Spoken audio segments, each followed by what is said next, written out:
Hare Krishna.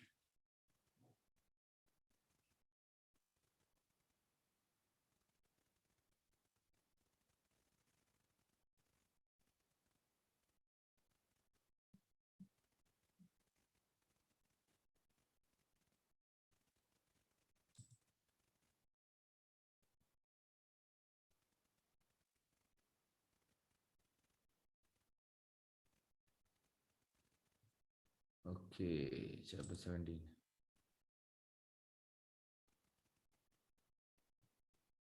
Ooh. Hare Krishna. S, Hare Krishna. ಎಲ್ಲರಿಗೂ ಸ್ವಾಗತ. ಅಧ್ಯಾಯ 17 ಅಧ್ಯಾಯ ಶ್ರದ್ಧಾತ್ರಯ ವಿಭಾಗ ಯೋಗ. ಶ್ರದ್ಧಾತ್ರಯ ವಿಭಾಗ ಯೋಗ. ಎಸ್,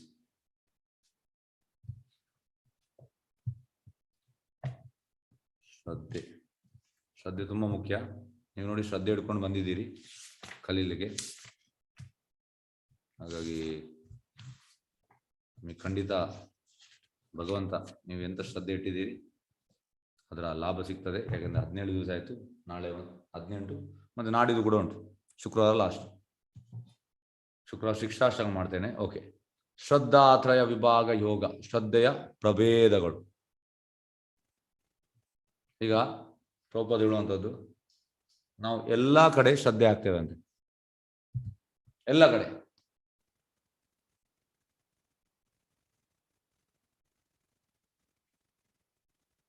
ಶ್ರದ್ಧೆ ಆಗ್ತೇವೆ, ಆದರೆ ಒಂದು ಕಡೆ ಹಾಕುವುದಿಲ್ಲ. ಎಸ್, ಯಾರು ಹೇಳ್ತೀರಿ? ಯಾವ ಕಡೆ ಹಾಕುವುದಿಲ್ಲ? ನಾವು ಎಲ್ಲ ಕಡೆ ಆಗ್ತೇವೆ, ಒಂದು ಕಡೆನೂ ಶ್ರದ್ಧೆ ಹಾಕುವುದಿಲ್ಲ. ಎಸ್, ಹರೇ ಕೃಷ್ಣ. ಅನ್ಮ್ಯೂಟ್ ಮಾಡ್ಬೋದು. ಎಸ್, ದಯವಿಟ್ಟು ಹೇಳಿ, ಎಲ್ಲಿ ಹಾಕುವುದಿಲ್ಲ ನಾವು ಶ್ರದ್ಧೆ? ಎಲ್ಲಿ ಹಾಕಬೇಕು, ಎಲ್ಲಿ ಆಗ್ತಾ ಇಲ್ಲ? ಪ್ರಭುಜಿ ಹರೇ ಕೃಷ್ಣ. ನಾನು ಸ್ವಲ್ಪ ಕೋಸ್ಟ್ ಮಾಡಿ ಪ್ರಭುಜಿ, ಸ್ವಲ್ಪ ನೆಟ್ವರ್ಕ್ ಇಶ್ಯೂ ಇಂದ ಹೋಯ್ತು. ಸಾರಿ, ಆಗ ಮಾಡಿದೆಲ್ಲ. ಓಕೆ, ಸರಿ, ಮಾಡಿದೆ. ಎಸ್, ನಾವು ಎಲ್ಲಿ ಶ್ರದ್ಧೆ ಹಾಕುವುದಿಲ್ಲ. ಹರೇ ಕೃಷ್ಣ. ಹೇಳ್ಬೋದು ಯಾರಿಗಾದ್ರು? ಎಲ್ಲ ಕಡೆ ಶ್ರದ್ಧೆ ಆಗ್ತೇವೆ, ಒಂದು ಕಡೆ ಶ್ರದ್ಧೆ ಹಾಕುವುದಿಲ್ಲ. ಎಸ್, ಯಾರು ಹೇಳ್ತೀರಿ? ಎಸ್, ದಯವಿಟ್ಟು ಹೇಳಿ. ಅನ್ಮ್ಯೂಟ್ ಮಾಡಿದೆ. ಎಸ್, ಹರೇ ಕೃಷ್ಣ. ಯಾರು ಹೇಳ್ತೀರಿ? ಹರೇ ಕೃಷ್ಣ.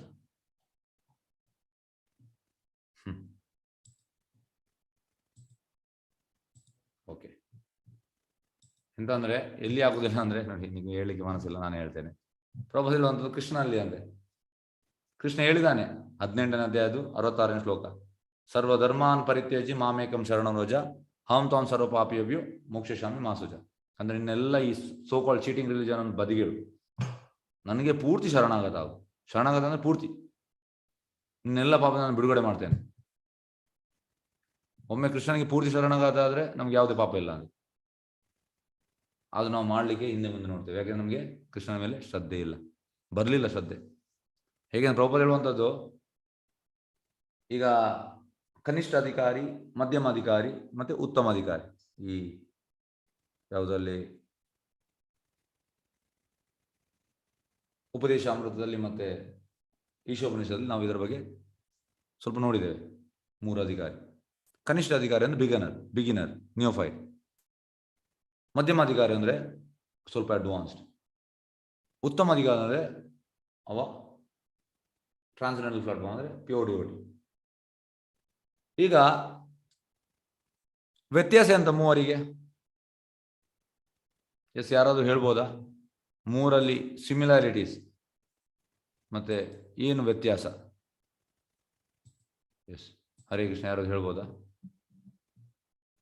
ಕನಿಷ್ಠ ಅಧಿಕಾರಿ, ಮಧ್ಯಮ ಅಧಿಕಾರಿ, ಉತ್ತಮ ಅಧಿಕಾರಿ. ದಯವಿಟ್ಟು ನೋಡಿ, ಈ ರೀತಿ ಎಲ್ಲ ಮಾಡಿದಂದ್ರೆ ಅಟ್ಲೀಸ್ಟ್ ನೀವು ಅನ್ಮ್ಯೂಟ್ ಮಾಡ್ಬೇಕು. ಹೇಳುವಾಗ ಅಟ್ಲೀಸ್ಟ್ ಒಂದು ಗೊತ್ತಿಲ್ಲದೆ ಗೊತ್ತಿಲ್ಲ ಅಂತ ಹೇಳಿ. ಯಾರು ಅನ್ಮ್ಯೂಟ್ ಕೂಡ ಮಾಡೋದಿಲ್ಲ. ಎಸ್, ಶ್ರದ್ಧೆಯಲ್ಲಿ ಡಿಫ್ರೆನ್ಸ್ ಇರುತ್ತೆ. ಶ್ರದ್ಧೆಯಲ್ಲಿ ಡಿಫ್ರೆನ್ಸ್ ಉಂಟು. ಎಸ್, ಬೇರೆ ನೋಡಿ, ಈ ರೀತಿ ಮಾತಾಡಿ. ಅಂದ್ರೆ ನನಗೆ ಎಂತ ಆಗ್ತದೆ ಅಂದ್ರೆ, ನೀವು ಸುಮ್ಮನೆ ಅಲ್ಲಿ ಇಟ್ಟು ಬೇರೆ ಎಂಥದ್ದು ಮಲಗಿದ್ದೀರ ಅಂತ ಆಗ್ತದೆ. ಅಟ್ಲೀಸ್ಟ್ ಒಂದು ಅನ್ಮ್ಯೂಟ್ ಮಾಡಿ ಮಾತಾಡ್ಬೇಕು ಹೇಳುವಾಗ. ಅದು ಡಿಸಿಪ್ಲಿನ್, ಎಟಿಕೇಟ್ ಅದು. ಎಸ್, ಹೇಳಿ ಎಲ್ಲರೂ ವ್ಯತ್ಯಾಸ ಎಂತ? ಹರೇ ಕೃಷ್ಣ. ವ್ಯತ್ಯಾಸ ಇದೆ ಗುರುಜಿ. ಈಗ ಕನಿಷ್ಠಾಧಿಕಾರಿ ಅಂದ್ರೆ ಈಗ ನಾವು ಲರ್ನಿಂಗ್ ಸ್ಟಾರ್ಟ್ ಮಾಡಿರೋ ತರ. ಮಧ್ಯಮಾಧಿಕಾರಿ ವ್ಯತ್ಯಾಸ ಎಂತ? ವ್ಯತ್ಯಾಸ ಅದರಲ್ಲಿ ಮೇನ್ ವ್ಯತ್ಯಾಸ ಕನಿಷ್ಠ, ಮಧ್ಯಮ, ಉತ್ತಮ. ಉತ್ತಮ ಅಂದ್ರೆ ಅವ್ರಿಗೆ ಎಲ್ಲ ವಿಷಯದಲ್ಲಿ ಶ್ರದ್ಧೆಯಲ್ಲಿ ಅವರು ಪರಿಣಿತರಾಗಿರ್ತಾರೆ. ಮಧ್ಯಮದವರಷ್ಟೊಂದು ತಿಳ್ಕೊಂಡಿರಲ್ಲ. ಇಲ್ಲಪ್ಪ, ಮಧ್ಯಮದವರಿಗೆಲ್ಲ ಗೊತ್ತುಂಟು. Yes, okay. ಜವಾಬ್ದಾರಿ ಜಾಸ್ತಿ ಇರುತ್ತೆ. Okay okay. ಎಸ್, ನೋಡಿ ಈಗ ತಿಳಿಸ್ತೇನೆ. ಹೇಗಂದ್ರೆ ನೋಡಿ, ಪ್ರಭುಪಾದ ಹೇಳುವಂಥದ್ದು ಉತ್ತಮ ಕೂಡ ಅವನಿಗೆ ಪ್ರೀಚ್ ಮಾಡ್ಲಿಕ್ಕೆ ಬೇಕಿದ್ರೆ ಮಧ್ಯಮ ಆಗ್ಬೇಕಂತೆ. ಪ್ರಭುಪಾದ ಹೇಳ್ತಾರೆ, ಇವೊಂದು ಇಫ್ ಈಸ್ ಉತ್ತಮ preaching purpose is, so preaching ಮಾಡುವವ ಅವನಿಗೆಲ್ಲ ತಿಳಿದಿರ್ತದೆ. ಅಲ್ಲಿ 4 ಅವ ಎಂತಂದ್ರೆ ಮಧ್ಯಮಾಧಿಕಾರಿಯ ಎಂತ ಹೇಳುವಂಥದ್ದು ಕ್ವಾಲಿಫಿಕೇಶನ್ ಈಶ್ವರಪುರುಷನ್ ಉಂಟು. ಈಗ ನಾವು ಪಾಯಿಂಟಿಗೆ ಬರುವ. ಡಿಫ್ರೆನ್ಸ್ ಎಂತಂದ್ರೆ ಕನಿಷ್ಠ ಅಧಿಕಾರಿಯಲ್ಲಿ ಕಡಿಮೆ ಶ್ರದ್ಧೆ ಉಂಟು ಭಗವಂತನ ಮೇಲೆ, ಮಧ್ಯಮ ಅಧಿಕಾರಿಯಲ್ಲಿ ಜಾಸ್ತಿ ಉಂಟು, ಉತ್ತಮ ಅಧಿಕಾರಿಯಲ್ಲಿ ಪೂರ್ತಿ ಜಾಸ್ತಿ ಉಂಟು, ತುಂಬ ಜಾಸ್ತಿ ಉಂಟು. ಹಾಗಾಗಿ ಡಿಫ್ರೆನ್ಸ್ ಎಂತ, ಅದಕ್ಕೆ ನಾನು ಶ್ರದ್ಧೆ ವಿಷಯ ಹೇಳಲಿಕ್ಕೋಸ್ಕರ ಅವರ ತಂದೆಯಲ್ಲಿ ಮೂವರು ಕೂಡ ಮಾಡುವಂಥ ಸೇಮ್. ಮೂವರು ಕೂಡ ಜಪ ಮಾಡುವಂಥದ್ದು, ಮೂವರು ಕೂಡ ಕೃಷ್ಣ ಪ್ರಸಾದ್ ತಿನ್ನುವಂಥದ್ದು, ಮೂವರು ಕೂಡ ಕೀರ್ತನ ಮಾಡುವಂಥದ್ದು, ಮೂವರು ಕೂಡ ಈ ಭಗವದ್ಗೀತೆ ಓದುವಂಥದ್ದು. ಆದರೆ ಶ್ರದ್ಧೆ ಜಾಸ್ತಿ ಒಬ್ಬನ ಹತ್ರ, ಮಧ್ಯಮಾಧಿಕಾರಿ ಜಾಸ್ತಿ, ಉತ್ತಮ ಅದಕ್ಕಿಂತ ಜಾಸ್ತಿ. ಈಗ ಹೇಗಂದ್ರೆ ಭೌತಿಕ ಲೋಕದಲ್ಲಿ ಅಲ್ಲಿ ಹೇಗೆಂದ್ರೆ ಡಿಫ್ರೆನ್ಸ್, ಒಬ್ಬನಿಗೆ ಕಡಿಮೆ ಸ್ಯಾಲ್ರಿ, ಈಗ ಪಿಯೋನಿಗೆ ಕಡಿಮೆ, ಕ್ಲರ್ಕಿಗೆ ಸ್ವಲ್ಪ ಜಾಸ್ತಿ, ಮ್ಯಾನೇಜರಿಗೆ ಜಾಸ್ತಿ, GMಗೆ ಇನ್ನೂ ಜಾಸ್ತಿ, ಈ ರೀತಿ ಉಂಟು. ಅಂದರೆ ಭೌತಿಕ ಲೋಕದಲ್ಲಿ ಹಣದಲ್ಲಿ ಪೊಸಿಷನ್ ಮತ್ತು ಹಣ ಅಂದರೆ ಪ್ರೋಗ್ರೆಸ್ ಆಗುವುದಂದ್ರೆ ಹಾಗೆ. ಆದರೆ ಆಧ್ಯಾತ್ಮಿಕ ಲೋಕದಲ್ಲಿ ಹಾಗೆ ಅಲ್ಲ. ದಿವಸ ಹೋದಾಗೆ ನಮಗೆ ಕೃಷ್ಣನ ಮೇಲೆ ಶ್ರದ್ಧೆ ಜಾಸ್ತಿ ಆಗಬೇಕು. ಎಸ್, ಈಗ ಪಾಯಿಂಟಿಗೆ ಬರುವ. ಪ್ರಭುಪಾದ ಹೇಳುವಂಥ ನಾವು ಎಲ್ಲ ಕಡೆ ಶ್ರದ್ಧೆ ಆಗ್ತೇವೆ ಅಂದರೆ, ಈಗ ನಾವು ಇದು ರೇಷನ್ ತರಲಿಕ್ಕೆ ಹೋಗ್ತೇವೆ, ನಾವು ಚೇಂಜ್ ಮಾಡೋದಿಲ್ಲ, ಒಂದೇ ಕಡೆಯಿಂದ ತರ್ತೇವೆ. ಯಾಕೆ? ನಮಗೆ ಶ್ರದ್ಧೆ ಉಂಟು ಅವನ ಹತ್ರ, ನಾವು ಮೋಸ ಮಾಡೋದಿಲ್ಲ ಅಂತ. ಮತ್ತೆ ನಾವು ಈಗ ಸೆಲೂನಿಗೆ ಹೋಗ್ತಾರೆ, ಸೆಲೂನಲ್ಲಿ ನಾವು ಈಗ ತಲೆ ಕೊಡ್ತೇವೆ ಅವನಿಗೆ, ಅವನ ಹತ್ರ ಶಾರ್ಪ್ ರೇಸರ್ ಇರ್ತದೆ, ಅದರಿಂದ ಅವ ನಮ್ಮ ಕುಯ್ಬೋದು ಕುತ್ತಿಗೆಯನ್ನು, ಆದ್ರೂ ಕೂಡ ತಲೆ ಎಂತ ಮಾಡೋದಿಲ್ಲ ಅಂತ. ಹೇಗೆ? ಶ್ರದ್ಧೆ ಹಾಕಿದ್ದೇವೆ. ಈಗ ಮೆಟ್ರೋ ಸಿಟೀಸಲ್ಲಿ ಹುಡುಗಿಯರೆಲ್ಲ ಮಧ್ಯರಾತ್ರಿಗೆ 1 ಗಂಟೆಗೆಲ್ಲ ಹೋಗ್ತಾರೆ ರಿಕ್ಷಾದಲ್ಲಿ. ಎಂತ ರಿಕ್ಷಾದ ಎಂತ ಮಾಡೋದಿಲ್ಲ ಅಂತ ಶ್ರದ್ಧೆ ಇಟ್ಕೊಂಡು ಹೋಗುವಂಥದ್ದು. ಎಲ್ಲ ಕಡೆ ನಾವು ಶ್ರದ್ಧೆ ಹಾಕ್ತೇವೆ. ಯಾಕೆ ನಾವು ಭಗವಂತನಲ್ಲಿ ಹಾಕಬಾರ್ದು? ಈ ಪಾಯಿಂಟ್ ಮೇನ್. ಹೇಗೆಂದ್ರೆ ನಾವು ಭಗವಂತನಿಗೆ ಶ್ರದ್ಧೆ ಹಾಕಿದ್ರೆ ಭಗವಂತ ನಮಗೆ ರಿಟರ್ನ್, ಈಗ ಹೇಗಂದ್ರೆ ಕೆಲವು ನಾವು ಇನ್ವೆಸ್ಟ್ ಮಾಡ್ತೇವೆ, ಇನ್ವೆಸ್ಟ್ ಮಾಡುವಾಗ ನಮಗೆ 12%, 14% ಈ ರೀತಿ ಎಲ್ಲ ರಿಟರ್ನ್ ಹೇಳ್ತಾರೆ. ಈ ರೀತಿ ರಿಟರ್ನ್ ಎಲ್ಲ ಹೇಳ್ತಾರೆ. ಆದರೆ ನಾವು ಹೇಳ್ತೇವೆ ನನಗೆ 15% ಬೇಕು, 16 ಬೇಕು, ಈ ರೀತಿ ನಾವು, ಅಂದರೆ ನಾನು ಇನ್ವೆಸ್ಟ್ ಮಾಡಲಿಕ್ಕೆ ರೆಡಿ ಇದ್ದೇನೆ, ನನಗೆ 18 ಬೇಕು, ಈ ರೀತಿ ನಾವು ಕೇಳ್ತೇವೆ. ಪ್ರಭುಪಾದ ಹೇಳ್ತಾರೆ, ಕೃಷ್ಣನಿಗೆ ನಾವು ಸ್ವಲ್ಪ ಇನ್ವೆಸ್ಟ್ ಮಾಡಿದರೆ ಕೃಷ್ಣನ ರಿಟರ್ನ್ ಎಷ್ಟಂದ್ರೆ ನಿಮ್ಗೆ ಊಹಿಸ್ಲಿಕ್ಕೆ ಸಾಧ್ಯ ಇಲ್ಲ. ಅಂದರೆ 1:1000, 1000 ಪಟ್ಟು ಜಾಸ್ತಿ ಕೊಡ್ತಾನೆ ಭಗವಂತ. ಅದು ನಾವು ಶ್ರದ್ಧೆ ಆಗುವುದಿಲ್ಲ ಅಷ್ಟೇ. ಒಮ್ಮೆ ನಾವು ಹಾಕಿ ನೋಡಿ, ಮತ್ತೆ ನೋಡಿ, ಮತ್ತೆ ನಿಮಗೆ ಆಗ್ತದೆ ಎಸ್ ಕೃಷ್ಣ. ಅಂದರೆ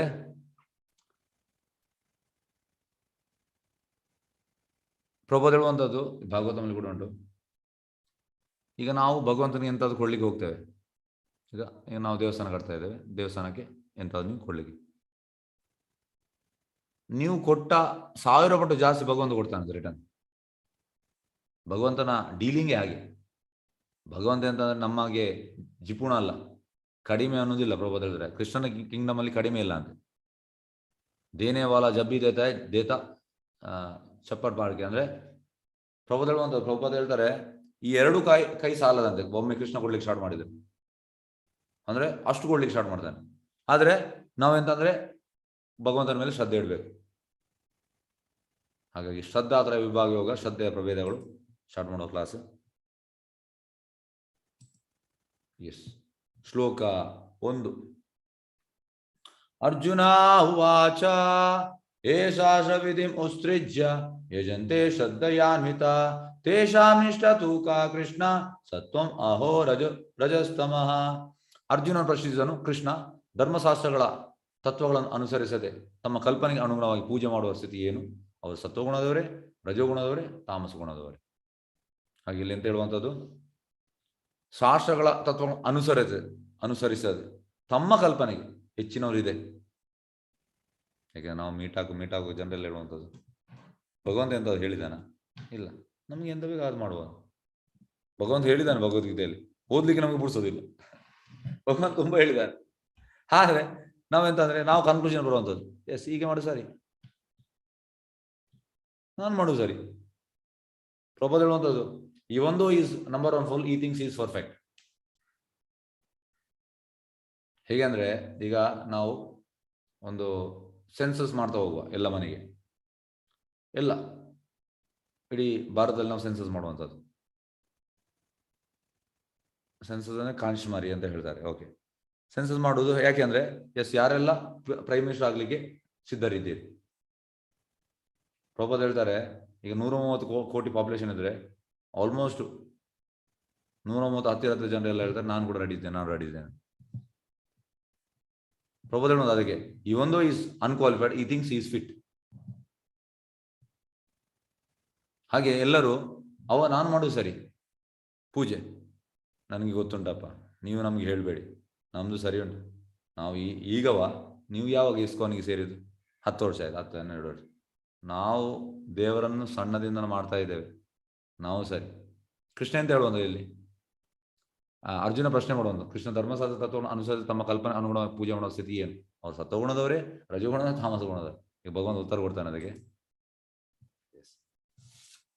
ಭಗವಂತನ ಉತ್ತರ, ಶ್ರೀ ಭಗವಾನ್ ವಾಚ ತ್ರಿವಿಧ ಭವತಿ ಶ್ರದ್ಧಾ ದೇಹಿನಾಂ ಸಾ ಸ್ವಭಾವಜ ಸಾತ್ವಕೀ ರಾಜಸಿ ಚೈವ ತಾಮಸಿ ಚೇತಿ ತಾಂ ಶೃಣು.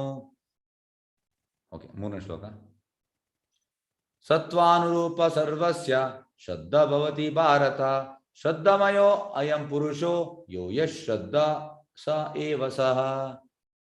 ದೇವೋತ್ತಮ ಪರಮೇಶ್ವರನು ಹೀಗೆ ಹೇಳಿದನು, ದೇಹಧಾರಿಯಾದ ಆತ್ಮವನ್ನು ಪಡೆದ ಪ್ರಕೃತಿ ಗುಣಗಳಿಗೆ ಅನುಗುಣವಾಗಿ ಮನುಷ್ಯನ ಶ್ರದ್ಧೆ 3 ಬಗೆಗಳು ಆಗಿರಬಹುದು: ಸಾತ್ವಿಕ, ರಾಜಸ, ತಾಮಸ.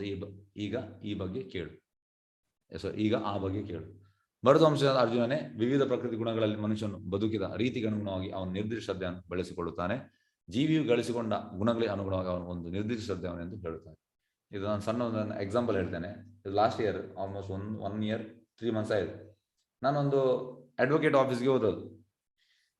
ಅಲ್ಲಿ ಒಬ್ರು ಪರಿಚಯದವರು. ಅವ್ರು ಸ್ವಲ್ಪ ದೂರ ಇದ್ರು, ಹತ್ತಿರ ಬಂದು ನಾನು ಜಸ್ಟ್ ಒಂದು ಸ್ಮೈಲ್ ಕೊಟ್ಟೆ. ಮತ್ತೆ ಅವರು ಹೇಳುವಂಥದ್ದು, ನೀವು ಎಣಿಸ್ಬೇಡಿ ನೀವೇ ಭಕ್ತರ ಅಂತ. ನಾನು ಎಲ್ಲಿ ಹೇಳಿದೆ? ನಾನು ಎಂತ ಮಾತಾಡಲಿಲ್ಲ ನಿಮ್ಮ ಹತ್ರ, ನನಗೆ ಜಸ್ಟ್ ಸ್ಮೈಲ್ ಕೊಟ್ಟದಂತ ಹೇಳಿದೆ. ಅಲ್ಲಲ್ಲ, ಈಗ ನಾನು ಕೂಡ ಬೆಳಿಗ್ಗೆ ಎದ್ದು 7:30ಗೆ ದೀಪ ಹಚ್ತೇನೆ. ನಾನು ಸ್ವಲ್ಪ ಮಾಂಸಾಹಾರಿ ತಿಂತೇನೆ, ಸ್ವಲ್ಪ ಕುಡಿತೇನೆ. ಅದು ಕೂಡ ನಾನು ಸಣ್ಣದಿಂದ ಕೃಷ್ಣನನ್ನೇ ಪೂಜೆ ಮಾಡುವಂಥದ್ದು. ನಾನು ಕೂಡ ಭಕ್ತಿಯಲ್ಲಿ ಕಡಿಮೆ ಅಲ್ಲ. ನಾನೆಂತ ಮಾತಾಡುವಂಥದ್ದು? ಯಾಕೆಂದರೆ ಕೆಸರಿಗೆ ಕಲ್ಲನ್ನು ಬಿಸಾಡಿದರೆ ನಮಗೆ ಬರ್ತದೆ. ಅದಕ್ಕೆ ನಾನು ನಿಮ್ಗೆ ಎಂತ ಹೇಳಿಲ್ಲ ಅಲ್ಲ, ಹೇಳುವುದಲ್ಲ, ನಿಮ್ಮ ತಲೆಯಲ್ಲಿ ಇರಲಿ, ನಾನು ಕೂಡ ಭಕ್ತನೇ ಈ ರೀತಿ ಹೇಳಿ. ಹಾಗಾಗಿ ಇದೆಲ್ಲ ಅವರವರಿಗೆ, ಅವರ ತಲೆಗೆ ಹೇಗೆ ಬರ್ತದೆ ಆ ರೀತಿ. ಆದರೆ ಪ್ರಭುಪಾದ ಅಂತ ಹೇಳುವಂಥದ್ದು, ಕೃಷ್ಣನ ಪ್ರಕಾರ ನಾವು ಮಾಡ್ಬೇಕಂದ್ರೆ ಭಕ್ತಿ, ನಮ್ಮ ಪ್ರಕಾರ ಅಲ್ಲ. ದೇವೋತ್ತಮ ಪರಮೇಶ್ವರನು ಹೀಗೆ ಹೇಳಿದನು, ದೇಹಧಾರಿಯಾದ ಆತ್ಮನ ಪಡೆದ ಪ್ರಕೃತಿಗ ಗುಣಗಳಿಗೆ ಅನುಗುಣವಾಗಿ ಮನುಷ್ಯನ ಶ್ರದ್ಧೆಯ 3 ಬಗೆಗಳು ಆಗಿರ್ಬೋದು. ಅಂದ್ರೆ ಅವ ಸತ್ವಗುಣದಲ್ಲಿ ಸಾತ್ವಿಕ ಶ್ರದ್ಧೆ ಇರ್ತದೆ, ರಾಜಸದಲ್ಲಿ ರಾಜಸಿಕ ಶ್ರದ್ಧೆ ಇರ್ತದೆ, ತಾಮಸಿಕ ಶ್ರದ್ಧೆ ಇರ್ತದೆ. ಹಾಗಾಗಿ ಈ ರೀತಿ ಕೃಷ್ಣ ಹೇಳ್ತಾನೆ, ಗುಣಗಳಿಗೆ ಅನುಗುಣವಾಗಿ ಶ್ರದ್ಧೆ ಇರ್ತದೆ. ನೆಕ್ಸ್ಟ್, ಭರತವಂಶದ ಅರ್ಜುನನೇ, ವಿವಿಧ ಪ್ರಕೃತಿ ಗುಣಗಳಲ್ಲಿ ಮನುಷ್ಯನು ಬದುಕಿದ ರೀತಿಗೆ ಅನುಗುಣವಾಗಿ ಸಣ್ಣದಿಂದ ಹೇಗೆ ಬದುಕಿದಾನೆ. ಈಗ ಅವನ ಎನ್ವೈರನ್ಮೆಂಟ್ ಫುಲ್ ಸಾತ್ವಿಕ ಇದ್ರೆ ಅವನು ಸತ್ವಗುಣದಲ್ಲಿ ಇರ್ತಾನೆ, ರಾಜಸಿಕ ಎನ್ವೈರನ್ಮೆಂಟ್ ಇದ್ರೆ ರಾಜಸಿಕ ಇರ್ತದೆ, ತಾಮಸಿಕ ಎನ್ವೈರನ್ಮೆಂಟ್ ಅಲ್ಲಿ ತಾಮಸಿಕ ಇರ್ತದೆ, ಬೆಳೆಸಿಕೊಳ್ತಾನೆ. ಜೀವಿ ಗಳಿಸಿಕೊಂಡ ಗುಣಗಳಿಗೆ ಅನುಗುಣ ಅವನು ಒಂದು ನಿರ್ದಿಷ್ಟ ಶ್ರದ್ಧೆಯನ್ನು ಹೇಳ್ತಾನೆ. ಎಸ್, ಈಗ ತಾಮಸಿಕ ಎನ್ವೈರನ್ಮೆಂಟ್ ಅವನು ತಾಮಸಿಕ ಶ್ರದ್ಧೆ, ಅವನು ತಾಮಸಿಕ. ರಾಜಸಿಕ ಇದ್ರೆ ಅವ ರಾಜಸಿಗ, ಸಾತ್ವಿಕ ಇದ್ರೆ ಸಾತ್ವಿಕ, ಈ ರೀತಿ. ಎಸ್, ಈಗ ನೋಡಿ ಇಲ್ಲೂ ಇದು ತುಂಬಾ ಮುಖ್ಯ, ಇದನ್ನು ನಾವು ನೋಡುವ ಇಲ್ಲಿ. ಸಾರಿ, ಎಸ್ ನೋಡಿ ಇಲ್ಲಿ ರಜೋಗುಣ, ಸತ್ವಗುಣ ಮತ್ತೆ ಶುದ್ಧ ಸತ್ವ. ಈಗ ಈ ತಮೋಗುಣ, ರಜೋಗುಣ ಮತ್ತು ಸತ್ವಗುಣ ಇದು ಮಾಯ, ಮಹಾಮಾಯ. ಮಹಾಮಾಯ ಅಂದ್ರೆ ದೇವಿ, ಅವಳ ಅಂಡರ್ ಉಂಟು ಪ್ರಕೃತಿ. ಈ ಶುದ್ಧ ಸತ್ವ ಯೋಗಮಾಯ, ಯೋಗಮಾಯ ಅಂದ್ರೆ ರಾಧಾರಾಣಿ. ಹಾಗಾಗಿ ಭಕ್ತಿಗೆ ಬಂದ ಮೇಲೆ ಈ ಶುದ್ಧ ಸತ್ವವಾಗಿ ಬರ್ತಾರೆ. ಆಗ ಈ ಗುಣಗಳು ಏನು ಅರೆಸ್ಟ್ ಮಾಡುವುದಿಲ್ಲ. ಈಗ ಫಸ್ಟಿಗೆ ರಜೋಗುಣದವ ಅವೆಂತ ಮಾಡ್ತಾನೆ, ಕರ್ಮ ಮಾಡ್ತಾನೆ, ಕೆಲಸ ಕೆಲಸ, ಮನಿ ಮನಿ ಮನಿ ಸ್ವೀಟ್ ಅದ ಹನಿ, ಯಾವಾಗ್ಲೂ ಎಷ್ಟು ಕೆಲಸ ಮಾಡ್ಬೇಕು, ಹಣ ಮಾಡ್ಬೇಕು, ಕೆಲಸ, ಹಣ ಹಣ ಹಣ ಕೆಲಸ, ಈ ರೀತಿ ಇರ್ತಾನೆ. ಬೇಡದ್ ಮಾಡುದಿಲ್ಲ. ತಮೋಗುಣದವ ಬೇಡದ್ ಮಾಡ್ತಾನೆ, ಅಂದ್ರೆ 4 ಈ ಎಂತ ಹೇಳುವಂಥದ್ದು 4 ರೆಗ್ಯುಲೇಷನ್ಸ್ ಅದನ್ನು ಬ್ರೇಕ್ ಮಾಡ್ತಾನೆ. ಆದ್ರೆ ರಜೋಗುಣದವ ಇಲ್ಲ. ರಜೋಗುಣದವ ಎಂತ ಅಂದ್ರೆ ಒಟ್ಟು ಕೆಲಸ ಕೆಲಸ ಕೆಲಸ ಅಂತ ಪ್ಯಾಷನ್. ಮತ್ತೆ ಅವನಿಗೆ ಕಾಮ ಉಂಟು. ಎಂತ ಕಾಮ ಅಂದ್ರೆ ಎಂತ ಮಾಡಿದಾನೆ ಅದು ಅವನಿಗೆ ಸವಿಬೇಕು. ಸವಿಬೇಕಂದ್ರೆ ಈಗೊಂದು 50 ಲಕ್ಷ ಬಂದ್ರೆ ಒಂದು 25 ಲಕ್ಷ ಕಾರ್ ತೆಗಿತಾನೆ, ದೊಡ್ಡ ಕಾರ್. ಮತ್ತೆ ಅವನಿಗೆ ಅಂದ್ರೆ ಅವನಿಗೆ ರಜೋಗುಣ ಅಂದ್ರೆ ಪ್ಯಾಷನ್, ಅವ ಎಂತ ದುಡಿತಾನೆ ಅವನಿಗೆ ಅನುಭವಿಸ್ಬೇಕು. ಹಾಗೆ ಕರ್ಮ, ಕಾಮ. ಮತ್ತೆ ಇದಕ್ಕೆ ಎಂತ ರಜೋಗುಣದಲ್ಲಿ ಯಾವ್ದು 4 ರೆಗ್ಯುಲೇಟರಿ ಪ್ರಿನ್ಸಿಪಲ್ ಅನ್ನು ಫಾಲೋ ಮಾಡಿದರೆ, ಫಾಲೋ ಮಾಡದಿದ್ರೆ ಅವ ಸ್ವರ್ಗೋಲೋಕ ಹೋಗುದಿಲ್ಲ, ಫಾಲೋ ಮಾಡಿದರೆ ಅವ ಇದು ಮಾಡಿದ್ರೆ ಅವ ಸ್ವರ್ಗೋಲೋಕ ಹೋಗ್ಬೋದಂತೆ, ಪುಣ್ಯ ಗಳಿಸ್ತಾನೆ. ಯಾಕೆ ಯಾವುದು ಬೇಡದ್ ಮಾಡ್ತಾ ಇಲ್ಲ, ಅವ ಸ್ವರ್ಗಲೋಕ ಹೋಗ್ಬೋದು. ಆದರೆ ಸ್ವರ್ಗಲೋಕ ಒಳ್ಳೆ ಪ್ರಬೋದಲ್ಲ ಅಲ್ಲ, ಯಾಕೆಂದ್ರೆ ನಿಮ್ಮ ಅಲ್ಲಿ ಟೈಮ್ ಆದಗಳು ಮತ್ತೆ ಇಲ್ಲಿಗೆ ಬರಲೇಬೇಕು. ಹಾಗೆ ಒಂದಾಯ್ತು. ನೆಕ್ಸ್ಟ್ ಸತ್ವಗುಣ. ಸತ್ವಗುಣದಲ್ಲಿ ಯಾರು? ಜ್ಞಾನಿ. ಜ್ಞಾನಿ ಅಂತ ಅವ ಬೇಡದ ಯಾವನು ಮಾಡೋದಿಲ್ಲ, ತುಂಬಾ ಈ ವೇದದ ಬಗ್ಗೆ ಸ್ವಲ್ಪ ಜ್ಞಾನ ಎಲ್ಲ ಇರ್ತದೆ ಅವನಿಗೆ. ಮತ್ತೆ ಅವನ ಇಚ್ಛೆ ಅಂತ ಮುಕ್ತಿ, ಅವನಿಗೆ ಮುಕ್ತಿ ಸಿಗಬೇಕು, ಲಿಬರೇಷನ್. ಮತ್ತೆ ಎಲ್ಲಿ ಹೋಗ್ತಾನೆ? ಬ್ರಹ್ಮನ್. ಬ್ರಹ್ಮನ್ ಅಂದ್ರೆ ಸ್ವರ್ಗಲೋಕಕ್ಕಿಂತ ತುಂಬ ಮೇಲೆ, ಬ್ರಹ್ಮಲೋಕಕ್ಕಿಂತ ಕೂಡ ಮೇಲೆ. ಅಂದ್ರೆ ಈ ದೇವಿಧಾಮಾಗಿ ಸದಾಶಿವ ಲೋಕದ ಮೇಲೆ, ಅಂದ್ರೆ ವೈಕುಂಠದ ಈ ಬ್ರಹ್ಮನ್ ಅಂದ್ರೆ ಕೃಷ್ಣನ ದೇಹದಿಂದ ಬರೋ ಕಿರಣಗಳು, ಅದು ವೈಕುಂಠದ ಹೊರಗಿನ ಭಾಗ, ಅಲ್ಲಿ ಹೋಗ್ತಾನಂತ. ಆದ್ರೆ ಅಲ್ಲಿ ಜಾಸ್ತಿ ಸಮಯ ಇರ್ಲಿಕ್ಕೆ ಆಗ್ತದ? ಇಲ್ಲ. ಪ್ರಭುಪಾದರಿಗೆ ಹೇಗೆ ಹೇಳ್ತಾರೆ ಅಂದ್ರೆ, ಈಗ ಜೈಲಲ್ಲಿ ಫೆನ್ಸ್ ಇರ್ತದೆ, ಅಂದ್ರೆ ಕಂಪೌಂಡ್ ಇರ್ತದೆ. ಕಂಪೌಂಡ್ ಆಚೆ ಎಂತ ಹೇಳುವಂಥದ್ದು ನಾರ್ಮಲ್ ಇದಿರ್ತದೆ. ಪ್ರಭುಪಾದ ಹೇಳುವಂಥ ಜೈಲು ಅಂದ್ರೆ ಈ ಮೆಟೀರಿಯಲ್ ವರ್ಲ್ಡ್, ಕಂಪೌಂಡ್ ಆಚೆ ಇರುವಂಥದ್ದು ವೈಕುಂಠ ಅಂತ ಪ್ರಭುಪಾದ ಹೇಳ್ತಾರೆ. ಈ ಬ್ರಹ್ಮನ್, ಈ ಜ್ಞಾನಿ ಅಂತ ಆಗ್ತದೆ, ಅವ ಕಂಪೌಂಡ್ ಹಾಲಲ್ಲಿ ಇರ್ತಾನೆ ಅಂತ. ಅಂದ್ರೆ ಕೃಷ್ಣನ ಎಫಲ್ಜೆನ್ಸ್ ಬರುವ ಕಿರಣಗಳು, ಬ್ರಹ್ಮಜ್ಯೋತಿ. ಕಂಪೌಂಡ್ ಆಚೆ ಇರುವಂಥದ್ದು ವೈಕುಂಠ, ಅಲ್ಲಿ ಹೋಗ್ಲಿಕ್ಕಿಲ್ಲ ಅವನಿಗೆ. ಹಾಗಾಗಿ ಪ್ರಭುಪಾದ ಎಷ್ಟು ಸಮಯ ಇರ್ಬೋದವ ಈ ಧರೆಯಲ್ಲಿ? ಜಾಸ್ತಿ ಸಮಯ ಇರುವುದಿಲ್ಲ. ಮತ್ತೆ ಈಚೆ ಬರ್ತಾನೆ ಅಂತ, ಆಚೆ ಹೋಗ್ಲಿಕ್ಕಿಲ್ಲ, ಈಚೆ ಬರ್ತಾನೆ. ಹಾಗೆ ಅದು ಕೂಡ ಒಳ್ಳೆ ಪ್ರಪೋಸಲ್ ಅಲ್ಲ. ಆ ಧರೆಯಿಂದ ಆಚೆ ಹೋದ್ರೆ ಅಂದ್ರೆ ವೈಕುಂಠಕ್ಕೆ ಹೋದ್ರೆ ಒಳ್ಳೇದು, ಆದ್ರೆ ಇಲ್ಲ. ಹಾಗೆ ಎರಡಾಯ್ತು. ನೆಕ್ಸ್ಟ್ ಬರುವಂಥದ್ದು ಶುದ್ಧ ಸತ್ವ, ಭಕ್ತ. ಅವ ಭಕ್ತಿ ಮಾಡ್ತಾನೆ, ಪ್ರೇಮ ಸ್ಟೇಜಿಗೆ ಹೋಗ್ತಾನೆ, ಲಾಸ್ಟ್ಗೆ ಕೃಷ್ಣ ಲೋಕಕ್ಕೆ ಹೋಗ್ತಾನೆ. ಮತ್ತೆ ಅವನಿಗೆ ಬರ್ಲಿಕ್ಕಿಲ್ಲ, ಮತ್ತೆ ಅವನಿಗೆ ಜನ್ಮ ಮತ್ತು ಜರಾವಧಿ ಇಲ್ಲ. ಇವರಿಗೆ ಜ್ಞಾನಿ ಮತ್ತೆ ಕರ್ಮಿಗೆ ಉಂಟು. ಹಾಗಾಗಿ ಯಾವ್ದು ಒಳ್ಳೆ ಪ್ರಪೋಸಲ್? ಭಕ್ತ. ಪ್ರಭುಪಾದ ಇನ್ನೊಂದು ಎಕ್ಸಾಂಪಲ್ ಕೊಡ್ತಾರೆ. ಒಬ್ಬಂದು ಪರ್ಸ್ ಬೀಳ್ತದೆ, ಫಸ್ಟಿಗೆ ಕರ್ಮಿ ಹೋಗ್ತಾನೆ. ಕರ್ಮಿ ಹೋಗಿ ಎಂತ ಮಾಡ್ತಾನೆ? ಆ ಪರ್ಸಲ್ಲಿ ಡೆಬಿಟ್ ಕಾರ್ಡ್, ಕ್ರೆಡಿಟ್ ಕಾರ್ಡ್ ಎಲ್ಲ, ID ಪ್ರೂಫ್, ಹಣ ಎಲ್ಲ ಉಂಟು. ಅವನ ಕಿಸೆಗೆ ಇಡ್ತಾನೆ, ಹೋಗ್ತಾನೆ. ನೆಕ್ಸ್ಟ್ ಜ್ಞಾನಿ ಬರ್ತಾನೆ, ಅವನು ನೋಡ್ತಾನೆ, ಇದು ನಾನು ಮುಟ್ಬಾರ್ದು, ಇನ್ನೊಬ್ಬರದು ಮುಟ್ಬಾರ್ದು ಅಂತ ಸೀದಾ ಹೋಗ್ತಾನೆ. ಮತ್ತೆ ಭಕ್ತ ಬರ್ತಾನೆ, ಅದನ್ನು ತೆಗಿತಾನೆ, ಅದರಲ್ಲಿ ಹೆಸರು ನೋಡ್ತಾನೆ, ಮತ್ತೆ ಹೋಗಿ ಅನೌನ್ಸ್ ಮಾಡ್ತಾನೆ, ಇಂಥ ಹೆಸರಿನವರದು ಪರ್ಸ್ ಬಿದ್ದಿದೆ, ಇದರಲ್ಲಿ ಇಷ್ಟು ಕ್ಯಾಶ್ ಉಂಟು, ಡೆಬಿಟ್ ಕಾರ್ಡ್ ಉಂಟು, ಕ್ರೆಡಿಟ್ ಕಾರ್ಡ್ ಎಲ್ಲ ಉಂಟು, ದಯವಿಟ್ಟು ಇಲ್ಲಿ ಬಂದು ತಗೊಳ್ಳಿ ಅಂತ. ಮತ್ತೆ ಅವ ಬರ್ತಾನೆ, ತಗೊಳ್ತಾನೆ. ಹಾಗಾಗಿ ಕರ್ಮಿ, ಜ್ಞಾನಿ, ಭಕ್ತ. ಕರ್ಮಿ, ಜ್ಞಾನಿ, ಯೋಗಿ ಸಕಲೆ ಅಶಾಂತಿ, ಕೃಷ್ಣ ಭಕ್ತ ಕೇವಲ ಶಾಂತ. ಚೈತ್ರಮ್ಮ ಹೇಳುವಂಥದ್ದು. ಶ್ಲೋಕ 4. ಯಜಂತೆ ಸಾತ್ವಿಕ ದೇವಾನ್ ಯಕ್ಷರಾಕ್ಷಾಸ್ಮಿ ರಾಜಸ ಪ್ರೇತಾನ್ ಭೂತ ಗಣಾಂಶನ್ಯೇ ಯಜಂತೆ ತಾಮಸ ಜನ. ಸಾತ್ವಿಕ ಸ್ವಭಾವದ ಮನುಷ್ಯರು ದೇವತೆಗಳನ್ನು ಪೂಜಿಸುತ್ತಾರೆ, ರಾಜ ಸ್ವಭಾವದವರು ರಾಕ್ಷಸನ್ನು ಪೂಜಿಸ್ತಾರೆ, ತಾಮಸ ಗುಣವರು ಭೂತ ಪ್ರೇತಗಳನ್ನು ಪೂಜಿಸ್ತಾರೆ. ಗುಣಗಳಿಗೆ ಇದಾಗಿ ಈಗೀಗ ನಾವು ಪೂಜೆ ಮಾಡ್ತೇವೆ. ಸಾತ್ವಿಕದವ ದೇವತೆಗಳನ್ನು, ರಾಜಸದವ ರಾಕ್ಷಸರನ್ನು, ತಾಮಸ ಗುಣ ಭೂತ ಪ್ರೇತಗಳನ್ನು. ಎಸ್,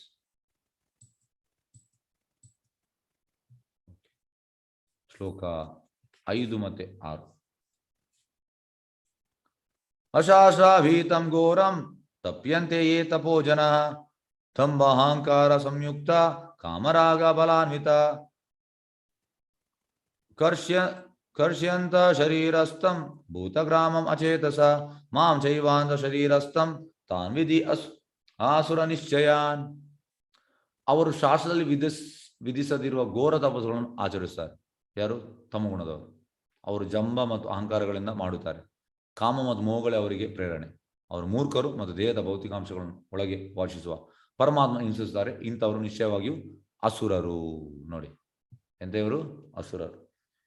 ಇಲ್ಲಿ ನೋಡಿ, ಹಿರಣ್ಯಕಶಿಪು ಪ್ರಭುಪಾದ ಹೇಳ್ತಾರೆ, ಸ್ಟ್ಯಾಂಡ್ ಅಪ್ ಪನಿಷ್ಮೆಂಟ್ ಸ್ಕೂಲಲ್ಲಿ ಇರ್ತದಲ್ಲ, ಸ್ಟ್ಯಾಂಡ್ ಅಪ್ ಎಂಥದ್ದು, ಹಾಗೆ ಅವನಿಗೆ ಎಂತೆಲ್ಲ ನೋಡಿ, ಇದೆಲ್ಲ ಅವನ ದೇವನ್ ತಿಂದಿದೆ ಎಲ್ಲ. ಅದೆಂತ ಆಯ್ತು? ಬ್ರಹ್ಮ ಬಂದು ಹೇಳಿ ಅವ ಹೇಳುವಂತ ನನಗೆ ಅಮರ ಆಗ್ಬೇಕು. ಬ್ರಹ್ಮ ಹೇಳ್ತಾನೆ, ನಾನೇ ಅಮರ ಅಲ್ಲ, ಜನರಿಗೆಲ್ಲ ಅಮರ ಆಗ್ಲಿಕ್ಕೆ, ಅದಕ್ಕೆ ಈ ರೀತಿ ಎಲ್ಲ ಮಾಡುವಂಥದ್ದು. ಎಸ್, ಶ್ಲೋಕ 8, 9, 10. 8, 9, 10. ಆಯು ಸತ್ವ ಬಲಾರೋಗ್ಯ ಸುಖ ಪ್ರೀತಿ ವಿವರ್ಧನ ರಶ್ಯ ಸ್ನಿಗ್ಧ ಸ್ಥಿರಾರುಧ್ಯ ಆಹಾರ ಸಾತ್ವಿಕಿ ಪ್ರಿಯ ಖಟ್ವಾಮಲ ಲವನಾತಿ ಉಷ್ಣ ತೀಕ್ಷ್ಣ ರೂಕ್ಷ ವಿದಾಹಿನ ಆಹಾರ ರಾಜಸಸ್ಯೇಷ್ಟ ದುಃಖ ಶೋಕಾಮಯ ಪ್ರದ ಯಥಾಯಾಮಾನ್ ಗತಾ ರಸಂ ಪೂತಿ ಪರ್ಯುಷ್ಟಂ ಚ ಯತ್ ಉಚ್ಚಿಷ್ಟಂ ಅಪಿ ಚ ಅಮೇದ್ಯಂ ಭೋಜನಂ ತಾಮಸ ಪ್ರಿಯಂ.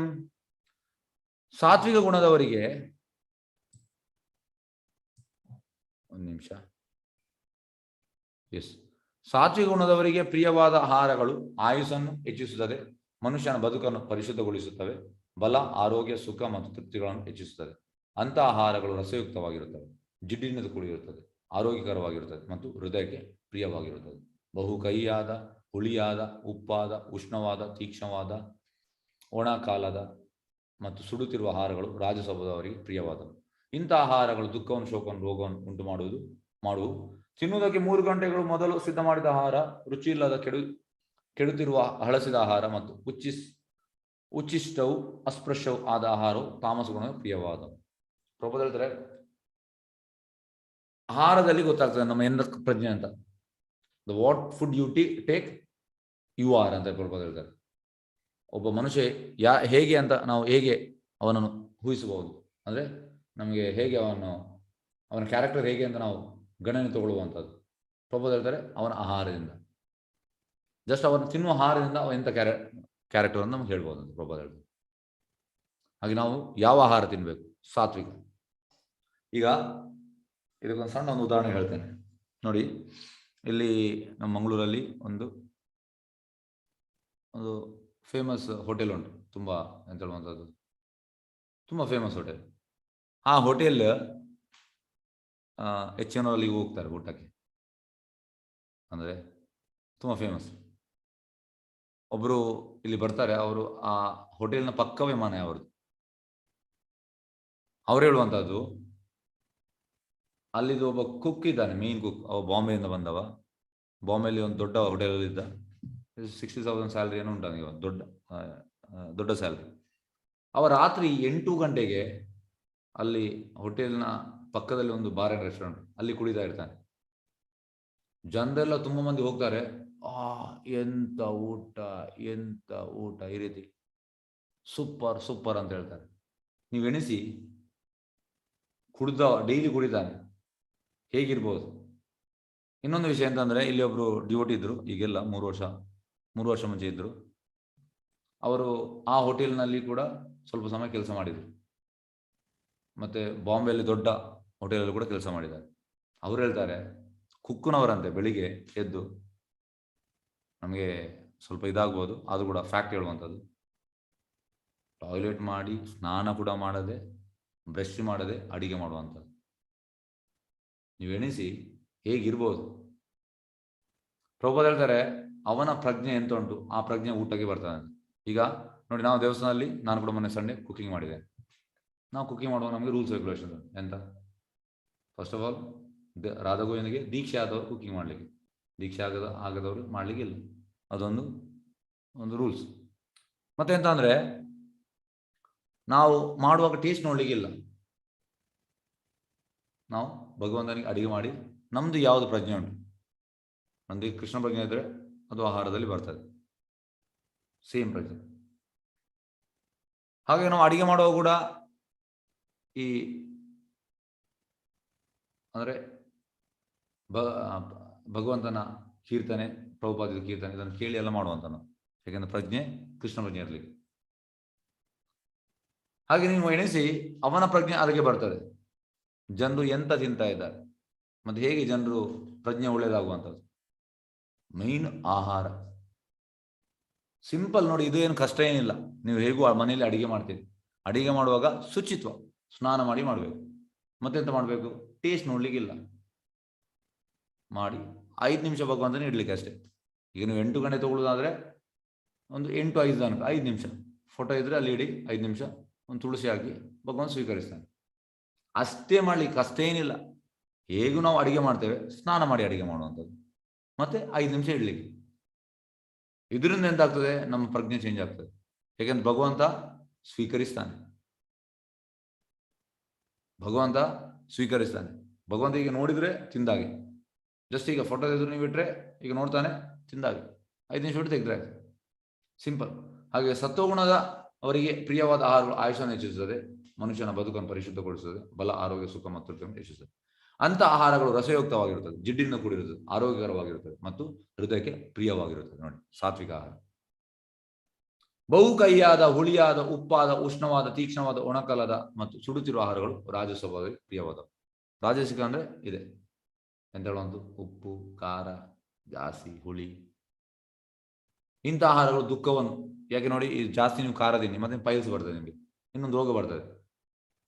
ಅಂದ್ರೆ for every action there is equal and opposite reaction. ನೀವು ಜಾಸ್ತಿ ಯಾವ್ದು ತಿನ್ನಿ, ಯಾವುದು ಉಷ್ಣದ್ದು ಜಾಸ್ತಿ ತಿನ್ನಿ, ಇಲ್ಲದೆ ಎಂತ ಆಗ್ತದೆ, ಬಾಯಲ್ಲಿ ಹುಣ್ಣು ಬರ್ತದೆ, ಎಂತಾದ್ರೂ ಆಗ್ತದೆ, ರಿವರ್ಸ್ ಆಗ್ತದೆ. ಮತ್ತೆ ನೆಕ್ಸ್ಟ್ ಎಂತ, 3 ಗಂಟೆಗಳು ಮೊದಲು ಸಿದ್ಧ ಮಾಡಿದ ಆಹಾರ ರುಚಿ ಇಲ್ಲದ ಕೆಡುತ್ತಿರುವ ಆಹಾರ, ಇದು ತಾಮಸಿಕ. ಇದಕ್ಕೆ ಒಂದು ಉದಾಹರಣೆ ಹೇಳ್ತೇನೆ ನೋಡಿ. ಬೆಂಗಳೂರಲ್ಲಿ ನನ್ನ ಕ್ಲಾಸ್ಮೇಟ್ಸ್ನವರೆಲ್ಲ, ಅಂದರೆ ಇದೊಂದು 10 ವರ್ಷದ ಹಿಂದೆ, ಅವ್ರು ಹೇಗೆ ಅಂದರೆ ಮಂಡೇ ಟು ಫ್ರೈಡೆ ಅವರಿಗೆ ಕೆಲಸ. 10 ವರ್ಷದಿಂದ ನಾನು ಕೇಳಿದ್ರು ಅವರ ವಿಷಯ, ಹೀಗಲ್ಲ, 10 ವರ್ಷದಿಂದ ಮಂಡೇ ಟು ಫ್ರೈಡೆ ಕೆಲಸ. ಬೆಳಿಗ್ಗೆ 7 ಗಂಟೆಗೆ ಕ್ಯಾಬ್ ಬರ್ತದೆ, 9:15 ರೀಚ್ ಆಗ್ತಾರೆ ಆಫೀಸಿಗೆ, ಸಂಜೆ 7:00 ಬಿಡುವಂಥದ್ದು, 9:00 ರೀಚ್ ಆಗ್ತಾರೆ, ಮತ್ತೆ ಬಂದು ಸ್ನಾನ ಕೂಡ ಮಾಡಲಿಕ್ಕಿಲ್ಲ, ಮಲಗುವಂಥದ್ದು. ಬೆಳಿಗ್ಗೆ 6 ಗಂಟೆಗೆ ಎದ್ದು ಮತ್ತೆ ಸ್ನಾನ ಎಲ್ಲ ಮಾಡಿಸಿ ಹೋಗುವಂಥದ್ದು. ಮತ್ತೆ ವಿಷಯ ಎಂತಂದರೆ, ಅಡಿಗೆ ಆದಿತ್ಯವಾರ ಮಾಡುವಂಥದ್ದು, ಫ್ರಿಜ್ಜಲ್ಲಿ ಇಡುವಂಥದ್ದು, ಶನಿವಾರ ಫುಲ್ ಮಲಗುವಂಥದ್ದು, ರೆಸ್ಟ್. ಇದು ಎಂತ, ಇದು ತಮಗುಣ. ಯಾಕೆ ಇಂಥ ಕೆಲಸ ಯಾಕೆ ಬೇಕು ಅಂದರೆ, ಟೋಟಲ್ ನೋಡಿ ಹೇಗೆ ಅಂದರೆ, ಒಮ್ಮೆ ಮಾಡೋದು 1 ವಾರ ಇಟ್ಟು ತಿನ್ನುವಂಥದ್ದು. ಅದು ಇಲ್ಲಿ ಹೇಳುವುದು ಅದೇ ತಾಮಸ. ಜನರು ಫುಲ್ ಬಿಸಿ ಬಿಸಿ ಬಿಸಿ ಬಿಸಿ ಬಿಸಿ, ಈ ರೀತಿ ಮಾಡಬಾರ್ದು. ಇದು ಎಂತಾಗ್ತದೆ, ಆಹಾರದಿಂದ ಮತ್ತೆ ಕೂಡ ಈ ತಾಮಸಿಗೆ ನಾವು ಎಷ್ಟು ತಿಂತೇವೆ ಅಷ್ಟು ನಾವು ಪ್ರಾಣಿದಾರ ಆಗ್ತೇವೆ, ಏನು ಎನರ್ಜಿ ಇರುವುದಿಲ್ಲ. ನಾವು ಸತ್ವಗುಣ ಫುಡ್ ತಿಂದರೆ ಸ್ವಲ್ಪ ಎನರ್ಜಿ ಬರ್ತದೆ, ಇಲ್ಲದ್ರೆ ಇಲ್ಲ, ಎನರ್ಜಿ ಹೋಗ್ತದೆ. ಎಸ್ ನೋಡಿ, ಇದು ಸಾತ್ವಿಕ ಆಹಾರ. ಮತ್ತು ರಾಜಸಿಕ ಆಹಾರ, ಮತ್ತು ತಾಮಸಿಕ ಆಹಾರ. ಎಸ್. ಶ್ಲೋಕ 11. ಅಫಲಾಂಕಾಕ್ಷಿವೇ ಯಜ್ಞೋ ವಿಧಿ ದೃಷ್ಟೋ ಯಾ ಇಜ್ಯತೆ ಯಸ್ತವ್ಯಂ ಏವೇತಿ ಮನಃ ಸಮಾದಾಯ ಸಾತ್ವಿಕಿ. ಯಜ್ಞಗಳಲ್ಲಿ ಧರ್ಮಗ್ರಂಥಗಳ ಆದೇಶಗಳನ್ನು ಕರ್ತವ್ಯ ದೃಷ್ಟಿಯಿಂದ ಫಲಾಪೇಕ್ಷೆ ಇಲ್ಲದವರು ಮಾಡುವ ಯಜ್ಞವು ಸಾತ್ವಿಕವಾದದ್ದು. ನೋಡಿ, ಅಂದ್ರೆ ಜಪಯಜ್ಞ. ಯಜ್ಞ ಅಂದ್ರೆ ಶಾಸ್ತ್ರದಲ್ಲಿ ಕೊಟ್ಟಿದ್ದಾರೆ, 10ನೇ ಅಧ್ಯಾಯ 25ನೇ ಶ್ಲೋಕ. ಭಗವಂತ ಹೇಳಿದ್ದಾನೆ, ಯಜ್ಞನಾಂ ಜಪ ಯಜ್ಞ ಅಸ್ಮಿ. ಯಜ್ಞದಲ್ಲಿ ಜಪ ಯಜ್ಞ, ಅದನ್ನು ಜಪ ಮಾಡಬೇಕು, ಶಾಸ್ತ್ರದಲ್ಲಿ ಹೇಳಿದ್ದಾರೆ. ಎಲ್ಲರೂ ಮಾಡಿ. ಮತ್ತೆ ಎಲ್ಲರೂ ನೋಡಿ, ಲೆವೆಲ್ 2ಗೆ 1 ರೌಂಡ್ ಜಪ ಮಾಡುವವರಿಗೆ ಲೆವೆಲ್ 2ಗೆ ಜಾಯ್ನ್ ಆಗ್ಬೋದು. ಇದು ಲೆವೆಲ್ 1. ಹಾಗಾಗಿ ಎಲ್ಲರೂ ಅದಕ್ಕೆ ರಿಜಿಸ್ಟರ್ ಮಾಡಿ, ನಿಮಗೆ ಕಳಿಸ್ತೇವೆ ಗ್ರೂಪಲ್ಲಿ.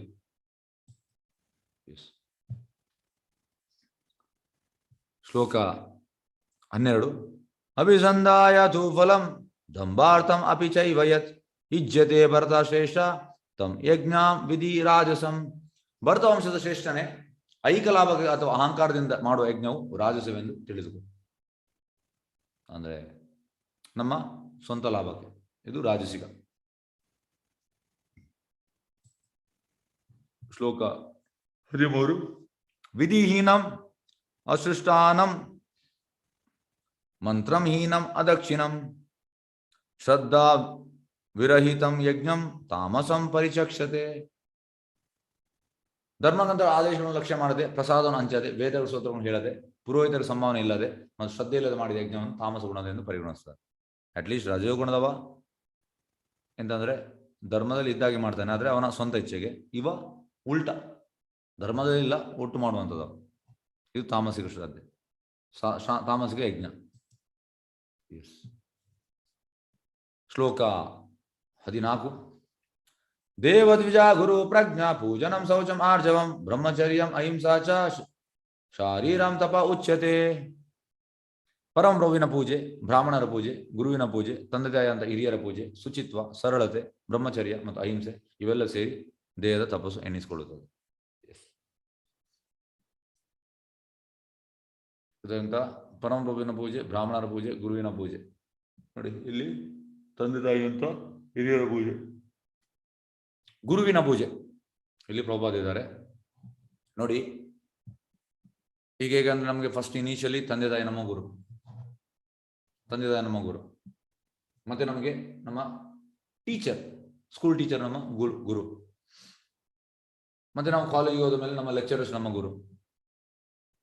ನಾವು ಕೆಲಸಕ್ಕೆ ಹೋದ ಮೇಲೆ ನಮ್ಮ ಸೀನಿಯರ್ಸ್ ಮತ್ತೆ ನಮ್ಮ ಬಾಸ್ ನಮ್ಮ ಗುರು. ಎಲ್ಲ ಕಡೆ ಗುರು ಇದ್ದಾರೆ. ಆದರೆ ಈ ಗುರುಗಳಲ್ಲಿ ನಾವು ಎಂತ ಮಾಡ್ತೇವೆ? ಎದುರು ಮಾತಾಡ್ತೇವೆ. ಈಗ ತಂದೆ ತಾಯಿ ಕೂಡ ನಾವು ಎದುರು ಮಾತಾಡ್ತೇವೆ, ಟೀಚರಿಗೆ ಕೂಡ ನಾವು ಕೆಲವೊಮ್ಮೆ ಎದುರು ಮಾತಾಡ್ತೇವೆ, ಲೆಕ್ಚರರಿಗೆ ಕೂಡ ನಾವು ಎದುರು ಮಾತಾಡ್ತೇವೆ. ಕೆಲಸದಲ್ಲಿ ಸೀನಿಯರ್ಗೆ ಮತ್ತು ಬಾಸ್ಗೆ ಎದುರು ಮಾತಾಡ್ತೇವೆ. ಯಾಕೆಂದ್ರೆ ಕೆಲವೊಮ್ಮೆಲ್ಲ ನಮ್ಗೆ ಆಗುದಿಲ್ಲ, ಹೀಗೆ ಮಾಡು ನಮಗೆ ಸಿಟ್ಟು ಬರ್ತದೆ. ಆದರೆ ಈ ಆಧ್ಯಾತ್ಮಿಕ ಗುರುವಿಗೆ ನಾವು ಎದುರು ಮಾತಾಡಲಿಕ್ಕೆ ಇಲ್ಲ. ಅದು ಕೂಡ ಎಂತ, ಈ ಗುರು ಅಂದ್ರೆ ಒಬ್ಬರು ಹೇಳ್ತಾರೆ, ಭಾರತದಲ್ಲಿ ಈಗ ಅರ್ಧ ಕಿಲೋಮೀಟರ್ ಒಂದೊಂದು ಬಸ್ ಸ್ಟ್ಯಾಂಡ್ ಉಂಟು. ಈಗ ಬಸ್, ಸಿಟಿ ಬಸ್ ಎಲ್ಲ ಹೋಗ್ತದೆ, ಹೋಗಿ ಸ್ಟಾಪ್ ಹಾಗೆ ಅಲ್ಲಿ ಗುರು ಇದ್ದಾರಂತೆ. ಯಾವ ಗುರು? ಬೋಗಸ್ ಗುರು. ಸರಿಯಾದ ಬೋನಫೈಡ್ ಗುರು, ಸರಿಯಾದ ಸಂಪ್ರದಾಯದಿಂದ ಬಂದ, ಪರಂಪರೆಯಿಂದ ಬಂದ ಒಂದು ಬೋನಫೈಡ್ ಗುರು. ಆ ಗುರುಗೆ ನಾವು ಶರಣಾಗತಿ ಆಗ್ಬೇಕು. ಮತ್ತೆಂತ, ನಾವು ಎದುರು ಮಾತಾಡ್ಲಿಕ್ಕೆ ಇಲ್ಲ. ನಾವೆಂತ ಮಾಡ್ಬೇಕು? ಮತ್ತೆ ಅವರ ಹೇಳಿದ ಮಾರ್ಗದರ್ಶನ ಕೇಳ್ತಾ ಹೋಗುವಂಥದ್ದು ಅಷ್ಟೇ. ಇದು ವ್ಯತ್ಯಾಸ. ಅದು ಜನರಿಗೆ ಎದುರು ಮಾತಾಡಿ ಅಭ್ಯಾಸ ಆಗಿದೆ. ಈಗೂ ಬಿಡುವುದಿಲ್ಲ, ಅಂದ್ರೆ ಅಹಂಕಾರ ಬಿಡುವುದಿಲ್ಲ. ಆದ್ರೆ ಎಂತ ಮಾಡ್ಬೇಕಂದ್ರೆ, ಈಗ ಎಂತ ನೋಡಿ, ಈಗ ಸಪೋಸ್ ಎಂತ ಆಗ್ತದೆ ಅಂದ್ರೆ,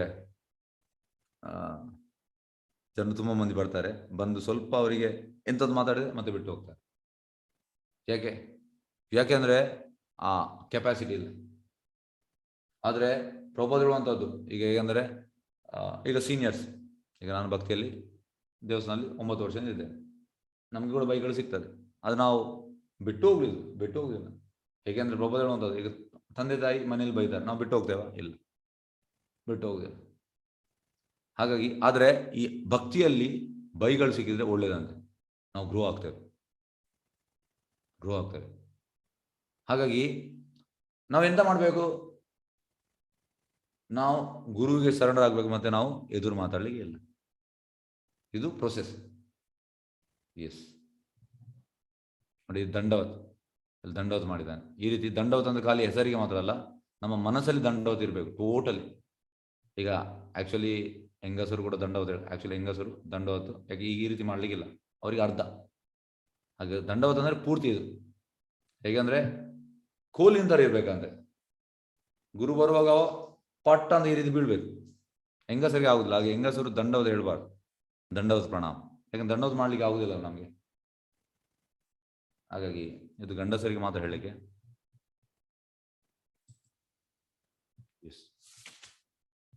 ಶ್ಲೋಕ 15.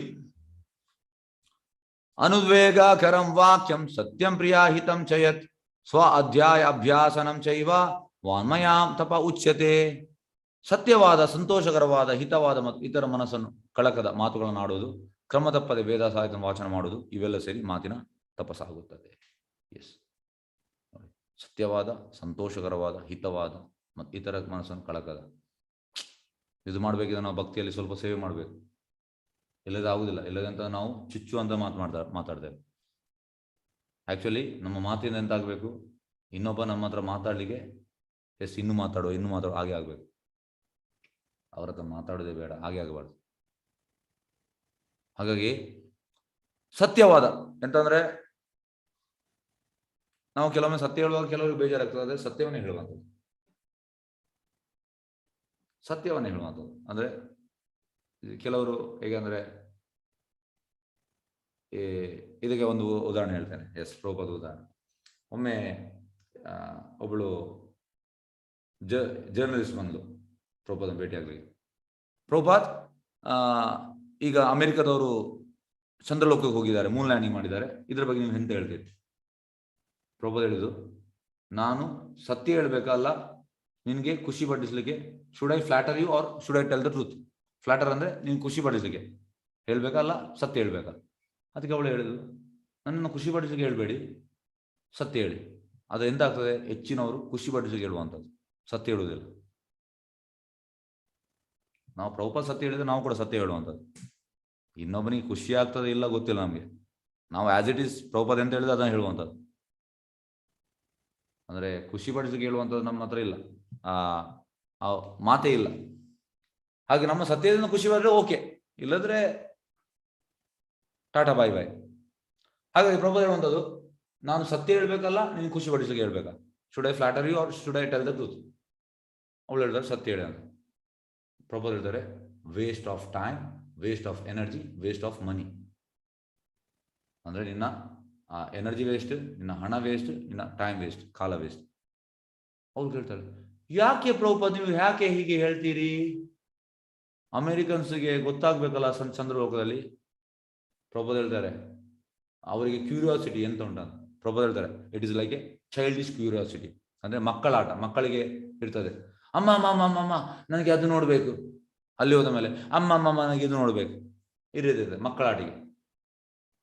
ಪ್ರಭುಪಾದ್ ಹೇಳ್ತಾರೆ, ಚಂದ್ರಲೋಕ ಹೋದದ ಇವರು, ಚಂದ್ರಲೋಕ ಹೋಗ್ಬೇಕಿದ್ರೆ ಇಲ್ಲಿ ಎಷ್ಟು ಡಿಗ್ರಿ ಮೈನಸ್ ಎಷ್ಟು ಉಂಟು, ಅಲ್ಲಿ ತುಂಬಾ ಮೈನಸ್, ಈ ದೇಹದಲ್ಲಿ ಹೋಗ್ಲಿಕ್ಕೆ ಆಗುದಿಲ್ಲ. ಪ್ರಭುಪಾದ್ ಹೇಳ್ತಾರೆ, ಚಂದ್ರಲೋಕ ಹೋಗ್ಬೇಕಿದ್ರೆ ಅಂಥದ್ದು ದೇಹ ಸಿಗ್ಬೇಕು. ಪ್ರಭುಪಾದ್ ಹೇಳ್ತಾರೆ first of all. Prabhupad immediate ಹೇಳ್ತಾರೆ, ಇದು ಎಂತಂದ್ರೆ ಶಾಕ್ ಆಗ್ತದೆ ಎಲ್ಲರಿಗೂ. ಅಂದ್ರೆ 15 ದಿವಸ ಬಿಟ್ಟು ಎಂತ ಪ್ರಭುಪಾದ್ ಹೇಳ್ತಾರೆ, ಇದು ಟ್ಯಾಕ್ಸ್ ಕಲೆಕ್ಟ್ ಮಾಡ್ಲಿಕ್ಕೆ ಒಂದು ಸ್ಕೀಮ್ ಅಂತ ಪ್ರಭುಪಾದ್ ಹೇಳ್ತಾರೆ. 15 ದಿವಸ ಬಿಟ್ಟು ಗೌರ್ಮೆಂಟ್ ಅನೌನ್ಸ್ ಮಾಡ್ತಾರೆ ಟ್ಯಾಕ್ಸ್ಗೆ. ನೋಡಿ, ಶುದ್ಧ ಭಕ್ತಿ ಎಲ್ಲ ಗೊತ್ತಿರ್ತದೆ, ಅವ್ರು ಯಾಕೆ ಮಾಡಿದ್ರು, ಎಂತ ಸ್ಕೀಮ್ ಎಲ್ಲ ಗೊತ್ತಿರ್ತದೆ. ಹಾಗೆ ಪ್ರಭುಪಾದ್ ಹೇಳ್ತಾರೆ, ಇಲ್ಲ ಆಗ್ಲಿಕ್ಕೆ ಆಗುದಿಲ್ಲ, ಸೂರ್ಯಲೋಕಕ್ಕೆ ಆಗಲಿ ಚಂದ್ರಲೋಕಕ್ಕೆ ಈ ದೇಹದಲ್ಲಿ ಹೋಗ್ಲಿಕ್ಕೆ ಆಗುದಿಲ್ಲ. ಡೌಟ್ ಅವರು ರಾಹುಕೇತುಗೆ ಹೋಗಿ ಬಂದಿದ್ದಾರೆ, ಪ್ರಭುಪಾದ್ ಹೇಳ್ತಾರೆ. ಹಾಗಾಗಿ ನಾವು ಸತ್ಯವಾದ ಮಾತನ್ನು ಹೇಳ್ಬೇಕು. ಇನ್ನೊಬ್ಬರಿಗೆ ಖುಷಿ ಪಡಿಸಲಿಕ್ಕೆ ನಾವು ಹೇಳುದಲ್ಲ, ನಾವು ಸತ್ಯದಲ್ಲೇ ಖುಷಿ ಪಟ್ಟರೆ ಓಕೆ, ಒಳ್ಳೇದು, ಸಂತೋಷ, ಹಿತವಾದ ಮತ್ತು ಇತರ ಮನಸ್ಸನ್ನು ಕಳಕದ ಮಾತುಗಳನ್ನು ಆಡುವುದು, ಕ್ರಮದಪ್ಪದ ವೇದ ವಾಚನ ಮಾಡುವುದು, ಇವೆಲ್ಲ ಸೇರಿ ಮಾತಿನ ತಪಸ್ಸು. ಇಲ್ಲಿ ಯುಧಿಷ್ಠಿರ ಮಹಾರಾಜ್ ಇದ್ದಾರೆ. ಈಗ ಯುಧಿಷ್ಠಿರ ಮಹಾರಾಜ್ ಬಗ್ಗೆ ನಾನು ಸ್ವಲ್ಪ ತಿಳಿಸೇನೆ. ಪ್ರಭುಪಾದ್ ಹೇಳ್ತಾರೆ, ಯುಧಿಷ್ಠಿರ ಮಹಾರಾಜ ಅಂತ ಜನ ಇನ್ನೊಂದು ನಮಗೆ ಸಿಗ್ಲಿಕ್ಕಿಲ್ಲ ಅಂತ. ನಾವು ಯುಧಿಷ್ಠಿರ ಮಹಾರಾಜಲ್ಲಿರುವ 0.0001% ಗುಣ ನಮಗೆ ಬಂದ್ರೆ ನಮ್ಮ ಜೀವನ ಸಾರ್ಥಕ. ಪ್ರಭುಪಾದ್ ಹೇಳ್ತಾರೆ, ಎಂತ ಜನ ಅಂದ್ರೆ ಅವರ ಬಗ್ಗೆ ಹೇಳುವುದು ಅಂದ್ರೆ ಈ ಒಂದು ಬಾಯಿ ಸಾಲದು ಅಷ್ಟು. ಅಂದ್ರೆ ಹೇಗೆ ರೂಪಗೋಸ್ವಾಮಿ ಹೇಳುವಂಥದ್ದು, ಚೇತನ್ ಮಹಾಭಾರತ, ನನಗೆ ನಿಮ್ಮ ಹರಿನಾಮ ಮಾಡಲಿಕ್ಕೆ, ನಿಮ್ಮ ಈ ಹರೇ ಕೃಷ್ಣ ಮಹಾಮಂತ್ರವನ್ನು ಹೇಳಲಿಕ್ಕೆ ನನಗೆ ಒಂದು ನಾಲಿಗೆ ಒಂದು ಬಾಯಿ ಸಾಕಾಗುವುದಿಲ್ಲ, ನನಗೆ 1000 ನಾಲಿಗೆ 1000 ಬಾಯಿ ಬೇಕು. ಅದೇ ರೀತಿ ಅವರ ಬಗ್ಗೆ ಹೊಗಳುವುದಾದ್ರೆ ಸಾಲದು. ಈಗ ಎಂತಂದ್ರೆ ಯುದ್ಧ ಆದ್ಮೇಲೆ ಕೃಷ್ಣ ಹೇಳ್ತಾನೆ, ಎಲ್ಲರೂ ಹೇಳ್ತಾರೆ ಯುಧಿಷ್ಠಿರ ನೀವು ರಾಜ ಆಗಿ ಅಂತ. ಯುಧಿಷ್ಠಿರ ಒಪ್ಪುವುದಿಲ್ಲ, ನಾನು ಕ್ವಾಲಿಫೈಡ್ ಅಲ್ಲ, ನನಗೆ ಅರ್ಹತೆ ಇಲ್ಲ ಅಂತ. ಈಗ ನೋಡಿ, ಇಲ್ಲಿ ಒಂದು ಲಾಸ್ಟ್ ಇಯರ್ ಒಬ್ಬ ಸ್ಟೂಡೆಂಟ್, ಒಂದು 22 ವರ್ಷ ಆಗಿರ್ಬೋದು, 23 ವರ್ಷ ಕಾಲೇಜಲ್ಲಿ ಆಗಿದೆ. ಅವ ಯಾವುದೊಂದು ಪಾರ್ಟಿಗೆ ಸೇರಿದ. ಆಗ ಒಂದು ಕಟ್ಔಟ್ ಎಲ್ಲ ಇತ್ತು. ನಾನು ಅಲ್ಲಿಗೆ ಮಾರ್ಕೆಟಿಗೆ ಹೋದೆ, ವೆಜಿಟೇಬಲ್ಸ್ ಅಲ್ಲಿಗೆ. ಅದರ ಆಪೋಸಿಟ್ ಅವ್ರದ್ದು ಪಾರ್ಟಿ ಆಫೀಸ್. ಹೊರಗೆ ಸ್ಪೀಚ್ ಆಗ್ತಾನೆ. ಅವ ಹೇಳುವಂಥದ್ದು, ಅವನಿಗೆ ಒಬ್ಬರು ಇಂಟರ್ವ್ಯೂ ಮಾಡಿದ್ರು. ಎಸ್, ಅವ ಪಾರ್ಟಿಗೆ ಸೇರಿದಷ್ಟೇ, ಫುಲ್ ಒಂದು ಬ್ಯಾನರ್ ಎಲ್ಲ ಹಾಕಿದ್ದಾರೆ. ಯೂತಲ್ಲಿ ಅಂಥದ್ದು ಅವನಿಗೆ ಸಿಕ್ತು ಪೋಸ್ಟ್, ಪ್ರೆಸಿಡೆಂಟ್ ಏನೋ ಸಿಕ್ತು. ಅವ ಹೇಳುವಂಥದ್ದು, ಒಬ್ಬರಿಗೆ ಹೇಳೋದು, ನೀನು ಎಂತ ನಿನ್ನ ಪ್ಲ್ಯಾನ್ ಎಂತ, ನೀನು ಪೊಲಿಟಿಕ್ಸ್ಗೆ ಬಂದಿದ್ಯಾ, ನಿನ್ನ ಏಮ್ ಎಂತ? ನಾನು ವೆರಿ ಸೂನ್ ನಾನು MP ಆಗಬೇಕು.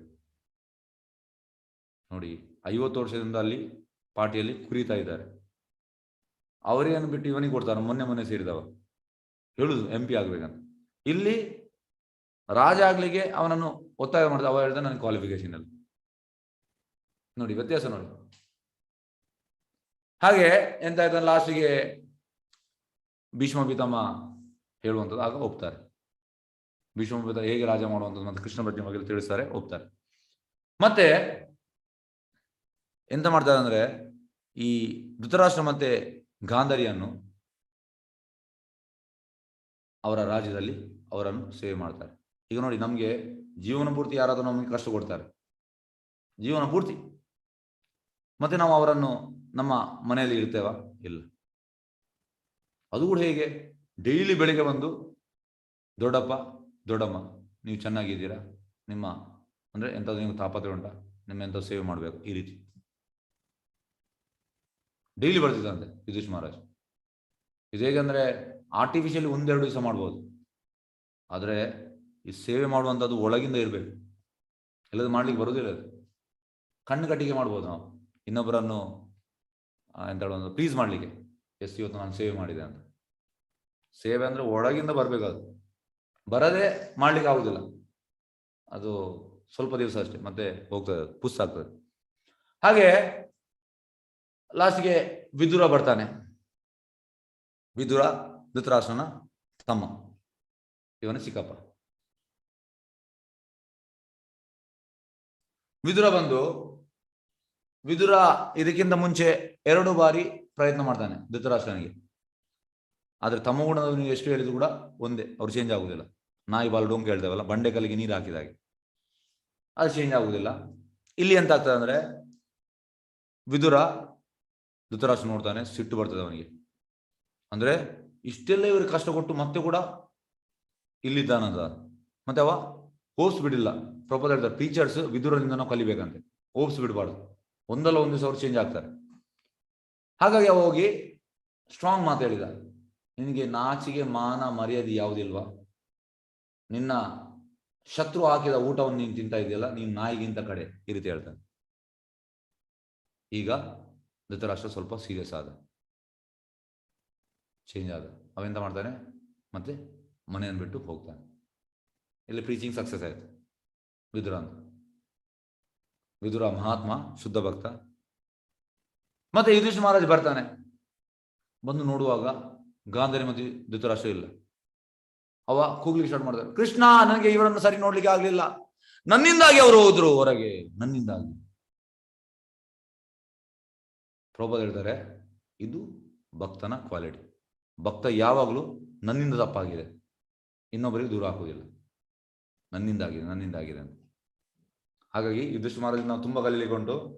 ಎಸ್, ಯುಧಿಷ್ಠಿರ ಮಹಾರಾಜ್ ಇದು 0.0001% ನಮಗೆ ಬಂದ್ರೆ ನಮ್ಮ ಜೀವನ ಸಾರ್ಥಕ ಅಂತ ಪ್ರಭುಪಾದ ಹೇಳ್ತಾರೆ.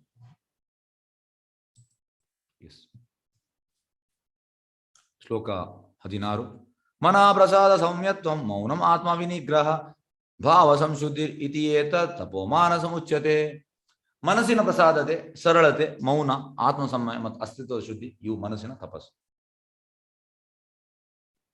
ನೋಡಿ ಇಲ್ಲಿ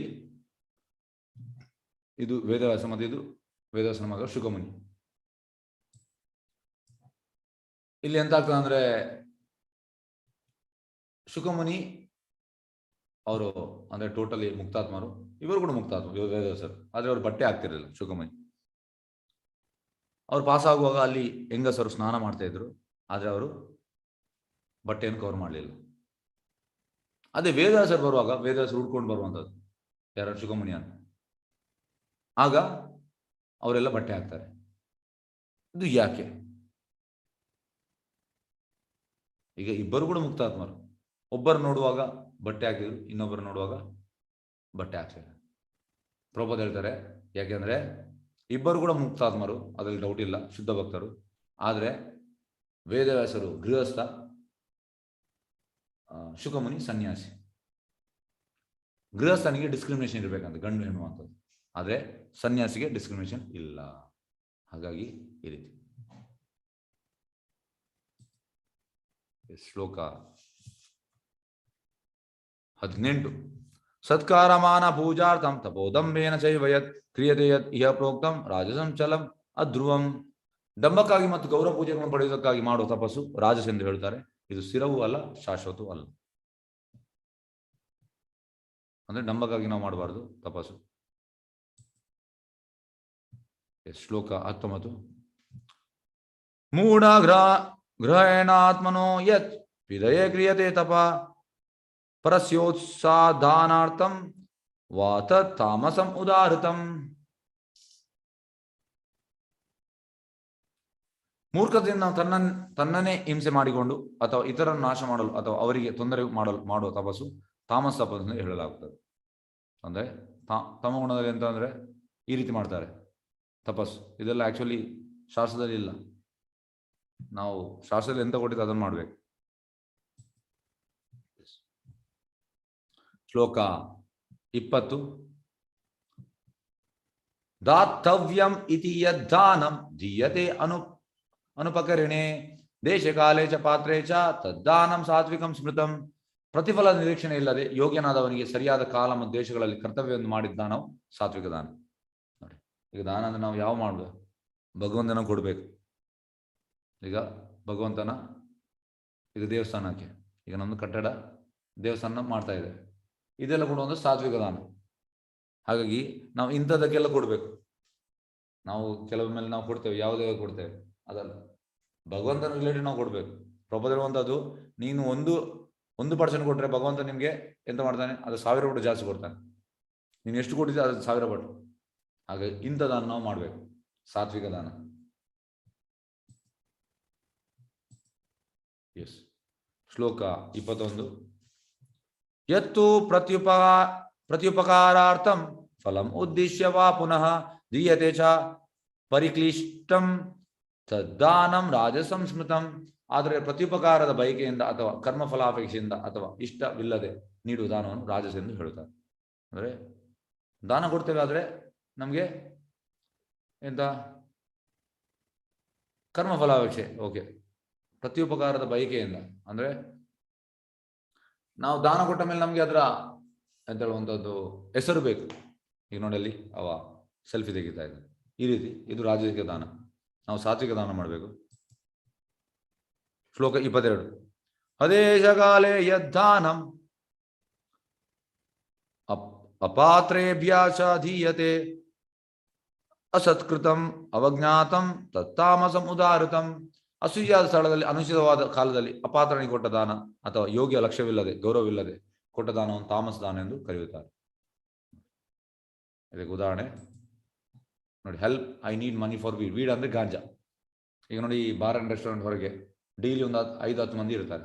ಅವ್ರು ಯಾರು ಬಂದವಾಗ ಕೇಳ್ತಾ ಇರ್ತಾರೆ, ಜನರಿಗೆಲ್ಲ ಕೊಡ್ತಾರೆ. ಯಾಕೆ? ಇದು ತಾಮಸಿಕ ದಾನ. ಈ ರೀತಿ ಮಾಡಬಾರ್ದು. ನಾವು ಸಾತ್ವಿಕ ದಾನ ಮಾಡಬೇಕು, ಭಗವಂತನ ದೇವಸ್ಥಾನಕ್ಕೆ ಕೊಡ್ಬೇಕು ನಾವು. ಶ್ಲೋಕ 23. ಓಂ ತತ್ಸತ್ ಇತಿ ನಿರ್ದೇಶೋ ಬ್ರಾಹ್ಮಣ ಸ್ತ್ರೀವಿಧ ಸ್ಮೃತ ಬ್ರಾಹ್ಮಣಸ್ಥೇನ ವೇದಶ್ಚ ಯಜ್ಞಶ ವೀತಾಪುರ.